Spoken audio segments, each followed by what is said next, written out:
सध्या इराण आणि अमेरिकेचं युद्ध थांबणार की पुन्हा सुरू होणार हा सवाल अख्ख्या जगाला पडलेला आहे। याच संदर्भातल्या महत्त्वाच्या बातम्या बघूया। काल काही युरोपियन युनियनच्या डिप्लोमॅट्सनी असं सांगितलं की असं वाटतं की America will go for headline grabbing vague ambiguous deal, म्हणजे की त्या डीलमध्ये काही तथ्य नसेल। जसं जसं की नॉर्थ कोरिया सोबत डोनाल्ड ट्रम्प यांचे सिंगापूरमध्ये टॉक झाले होते, तसंच काहीतरी म्हणजे युरोपियन युनियनच्या काही डिप्लोमॅट्सला अशी भीती आहे की rather than solving the Iran problem, Iran nuclear issue, it will entrench the problem.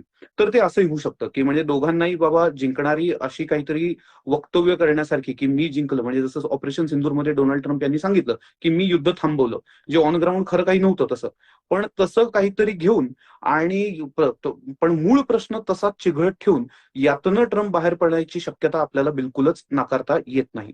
परंतु आपण काही रेड लाईन्स आपण जशा सांगितल्या की म्हणजे न्यूक्लिअर स्टॉकपाईल, बॅलिस्टिक मिसाईल्स आणि ऍक्सिस ऑफ रेझिस्टन्स, म्हणजे की इराणचे जे नॉन स्टेट ऍक्टर्सला जे सपोर्ट आहे त्याच्यामध्ये मात्र अमेरिका कॉम्प्रोमाइज करू शकत नाही, कारण की रिपब्लिकन हॉक्स आहेत, त्यासोबत इस्रायल लॉबीचं प्रेशर आहे।